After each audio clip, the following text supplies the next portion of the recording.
attention. Sikat na magka-love team. Tinutuon na raw ang romansahan nila at nagpakasal na. Sino ang nababalitang ito na inilihim daw ang pagiging mag-isang dibdib nila? Dieter Ocampo at Christine Hermosa. Sila na nga ba ang magkasintahang piniling itago sa publiko ang kasalan nila? Naging laman ng pahayagan at usap-usapan ang relasyong Christine at Dieter. Ang mga eksenang nagpakilig sa atin sa TV at pelikula ay nauwi na sa totohanan. Walang pinalagpas sa pagkakataon ng dalawa upang ipakita sa mundo ang matamis na pagtitinginan nila sa isa't isa. Naging mas kontrobersyal pa ito na maglabasan ng mga balitang matapos lamang 8 buwang relasyon, lihim na nagpakasal daw ang dalawa. Pinili ng dalawa na huwag magsalita tungkol sa nachi-chismis na pagpapakasal nila. Ngunit hindi pa rin tumigil ang mga balita. Sa tulong ng kolumnistang si Joey Sarmiento, natunto ng S-Files ang pinagmulan ng intrigang ito at ang totoong mga detalye kanyang isiniwalat. Simula ang lahat sa blind item. Maraming blind items na naglabasan. Sinasabi nga na nasa Central Luzon nagpakasal ng dalawa. No, kaya maraming sabi sa Cavite, kung saan niligaw kung saan probinsya kinasal ng dalawa. Pero itong lately, natuntun niya na pinangalanan na nga nung kinausap ako nung isang very close kay Mayor Tony Esquivel ng HN Nueva Ecija. Isang kaibigan niya na kaibigan ko rin, sinabi sa akin na ito daw si Dieter at si Christine nagpunta sa HN Nueva Ecija para kausapin niya si Mayor Tony tungkol sa pagpapakasal. At binigay nga yung specific date, ang binigay na specific date, September 12. Doon sila ikinasal pero napakasekreto ng pagpunta nila sa City Hall. In fact, kung hindi ako nagkakamali, sabi nung kausap ko, sa likod daw dumaan yung dalawa para hindi masyadong makita ng mga staff. Ang isa sa mga mabigat na proof ng isang kasal ay yung marriage certificate. Yun ang hiningi ko sa source ko, which is i-ready na nga sana at ibibigay na sa akin, pakikita na sa akin. Ang kaso, nalaman kaagad ito ng road manager ni Dieter, medyo syempre hindi pa sila handa dun sa magiging issue nito, kaya naharang tuloy yun. Talagang meron na silang wedding ring. In fact, lagi nilang suit-suit yun at lagi ring napapansin. Pero ang sinasabi nila, engagement ring yun. Pero siyempre, ang sabi naman sa akin ng source ko, hindi yun engagement ring, hindi. Yun na raw ang wedding ring nila nung ikinasal sila. At isa nga sa mga sinubukan nating pagtanungan, yung mami ni Dieter. Napangisi lang. Sa impormasyong ito, nagpunta ang S-Files sa HN Nueva Ecija, ang lugar kung saan sinasabing nagpakasal sina Dieter at Christine. Ang kagustuhan malaman ang katotohanan sa likod ng mga balita. Sinikap namin matunto na importanteng taong magpapatunay ng lahat. Ang nagkasal di umano kina Christine at Dieter, si HN Mayor Tony Esquivel. Ang mga revelasyong pawang katotohanan lamang mula mismo kay Mayor Esquivel. Tutukan nyo lang.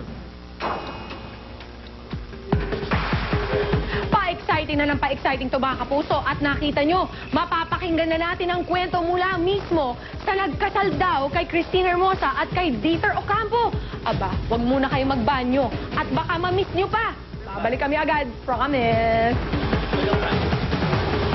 Susunod, mayor na nagkasal daw kina Dieter at Christine. Lalantad na at magsasalita. Huwag kang bibitiw!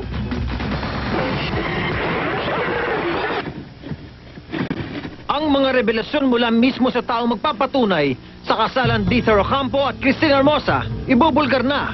Sa gitna ng mga intriga tungkol sa inilihim na kasalan ni Dieter at Christine, ang pangalan paulit-ulit na nasasangkot ang umano'y nagkasal sa dalawa, si Mayor Tony Esquivel ng HN Nueva Ecija. Sa aming eksklusibong panayam sa kanya, nagbigay pahayag siya sa mga totoong pangyayari. Ayon sa kanya, nakilala niya sina Dieter at Christine nang ipakilala sila ng isang kaibigan. Sinamahan sila sa akin, tapos yun, nabaitan naman ako. Magalang ko pag-usap. Kasi mababait na mga bata yan. Nakagaanan ko lang ng loob at magalang makipag-usap.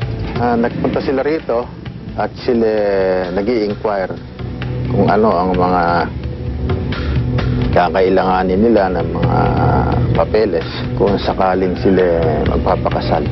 Binigay ko sa kanila yung mga listahan na mga dapat nilang igayak. Pag tinanong ko lang kung gaano ilang taon sila, di sinabi nila. Sabi ko naman, pwede na yan. Dahil kayo pala nasa ustong gulang na. Ang sabi nila,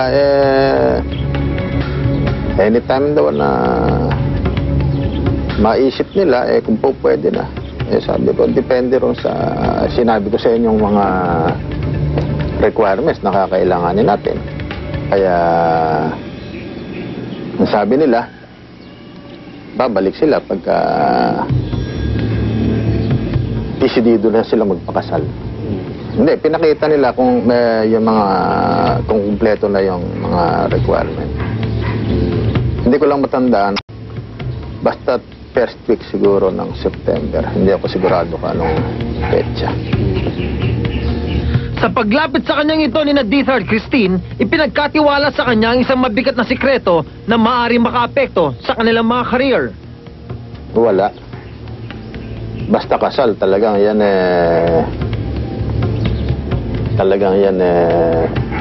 bukas sa publiko. Depende nga yun sa tao kung makakabuti na yung isang bagay wag mong sabihin, walang masama. Kung makakasama naman sa kapwa mo, yun lang ang magiging tulong mo, bakit hindi mo naman tulungan? O ngayon, yung mga magre-research, mag-i-inquire, karapatan nila yun. Hindi ko pwedeng pigilin yun. Para kay Mayor Tony Esquivel, isang di malilimutang oportunidad ang pangyayaring ito. Wala naman ako nakikitang masama doon. Dahil legal naman yun. Lahat naman ng tao may karapatang umibig at magpakasal. Magmahal. Di mas maganda nga yung tayo ang nakapagkakasal doon sa mga sikat na tao. Dahil pag sumikat yung ngayon, makakasama tayo. Sa tingin ko, mukhang nagmamahalan talaga. In love sila.